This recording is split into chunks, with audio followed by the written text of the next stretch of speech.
আসসালামু আলাইকুম প্রিয় শিক্ষার্থীবৃন্দ। কেমন আছো সবাই? আশা করি আল্লাহর রহমতে সবাই ভালো আছো।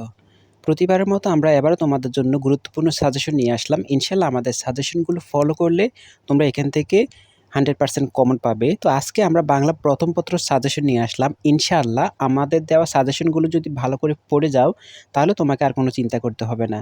তো চলো বন্ধুরা আমরা ভিডিওটি শুরু করি। শুরু করার আগে তোমাদের কাছে ছোট্ট একটা অনুরোধ, তোমরা যদি এখন পর্যন্ত আমাদের চ্যানেলটিকে সাবস্ক্রাইব না করে থাকো, এখনই আমাদের চ্যানেলটিকে সাবস্ক্রাইব করে আমাদের সঙ্গী হয়ে যাও, কারণ পরবর্তী সকল আপডেটগুলো তোমাদেরই জন্য। প্রিয় শিক্ষার্থীবৃন্দু, প্রথমে আমরা গদ্যাংশ নিয়ে আলোচনা করি। দেখো, প্রত্যুপকার ঈশ্বরচন্দ্র বিদ্যাসাগরের এই যে গল্পটি আছে, এটি 99% তোমাদের জন্য ইম্পর্টেন্ট। তারপর আছে সুবা গল্পটি, সুবা থেকে প্রশ্ন আসবে ভাই, এটা ধরে রাখো, ইনশাল্লাহ এটা থেকে প্রশ্ন আসবে। তারপরে বই পড়া হচ্ছে 99%, যেগুলো আমি 99% দিচ্ছি এগুলো থেকে 100% তোমরা ধরে রাখো প্রশ্ন আসবে। তারপরে মাটির ভেপু, এই চারটা একেবারে ভালো করে তোমরা শেষ করবে।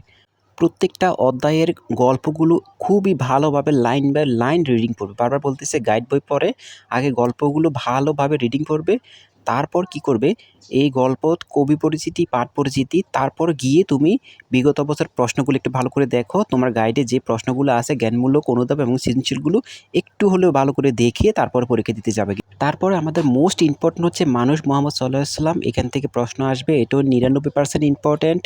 তারপরে আমাদের যেটা রয়েছে সেটা হচ্ছে আমাদের নিম গাছ থেকে। বন্ধুরা, নিম গাছ থেকে কিন্তু প্রত্যেক বছর প্রশ্ন আসে, রিপিট করে, এবারও তার ব্যতিক্রম হবে না ইনশাআল্লাহ। তারপর লাস্ট হচ্ছে আমাদের প্রবাস বন্ধু। বন্ধুরা, এই প্রবাস বন্ধু সহ আমাদের যেই কয়টা দিয়েছি, এই কয়টা তোমরা কেউ বাদ দিবে না ভাই। প্রশ্ন 100% কমন পড়বে, ধুমাইয়া লিখে আসবে ভাই। ক আর খ মুখস্থ করে ফেলো, আর গ আর গগুলা প্রশ্নগুলো একটু ভালো করে দেখো, বুঝো, তারপরে নিজের মতো করে লেখো। প্রিয় বন্ধুরা, এবার আসি আমরা পদ্যাংশের মধ্যে। কবিতাংশের মধ্যে মোস্ট ইম্পর্টেন্ট, এটা থেকে 100% প্রশ্ন আসবে, সেটা হচ্ছে কপোতাক্ষ নদ।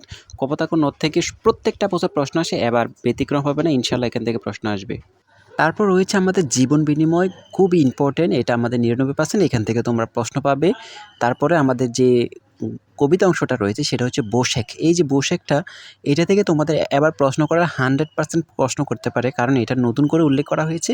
এটা আগে কিন্তু ছিল না সিলেবাসে, নতুন উল্লেখ করা হয়েছে। তারপর আমাদের 4 নাম্বারে আছে তোমাকে পাওয়ার জন্য এই স্বাধীনতা, এখান থেকে প্রশ্ন পারবে। কবিতাংশের এই 4টি কবিতা থেকে মোটামুটি তোমরা প্রশ্ন সবাই পারবে, সবাই দিতে পারবে। তো এগুলো অবশ্যই কবিতাটা ভালো করে পড়বে। কবি পরিচিতি এবং পাঠ পরিচিতি এগুলো অবশ্যই ভালো করে পড়ে নেবে। তারপরও কি করবে, তোমরা গাইড থেকে তোমাদের নিজস্ব যে গাইড আছে, গাইডগুলো ফলো করে তোমরা কিছু কিছু প্রশ্ন শেষ করে নেবে। বিগত বছরের প্রশ্নগুলো একটু রিডিং করে নেবে। প্রিয় শিক্ষার্থীবৃন্দু, কবিতাংশ থেকে আমরা এই 4টা কবিতা তোমাদেরকে বাছাই করে দিলাম, আর গল্পগুলো যা দিয়েছি সবগুলো পড়ো। ইনশাআল্লাহ তোমরা এখান থেকে ফুল অ্যান্সার করে নিয়ে আসতে পারবে।